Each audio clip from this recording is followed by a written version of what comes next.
আমরা যারা বাচ্চার মা আছি মাঝে মধ্যেও অসুস্থতায় সারাদিন বাড়ির কাজ রান্নাবান্না এগুলো না করে উপায় কী বলো? আর আমার মতো কার কার সাথে মাঝে মধ্যেও এরকম হয়ে থাকে অবশ্যই ছোট্ট একটি কমেন্টে জানিও। তো সকাল থেকে অনেকটাই উইকনেস ফিলের জন্য উঠতেই পারছিলাম না।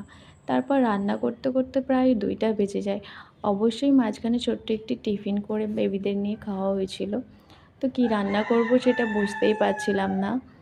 তারপর ফ্রিজে গরুর মাংস থাকায় ওখান থেকে একদম অল্প কিছুটা নিয়ে আর ওটাকে সমস্ত রকম মশলা দিয়ে ম্যারিনেট করে রেখে আলু ভেজে আর চালটা 50% আলাদা বয়েল করে রেখে তো কুকারের মধ্যে সব কিছু মিক্সভাবে দিয়ে 2টা সিটি দিয়ে দিয়েছিলাম। তো তারপর এটাকে কী নাম দিব, বিরিয়ানি, পোলাও বা খিচুড়ি কিছুই বুঝে উঠতে পারছি না।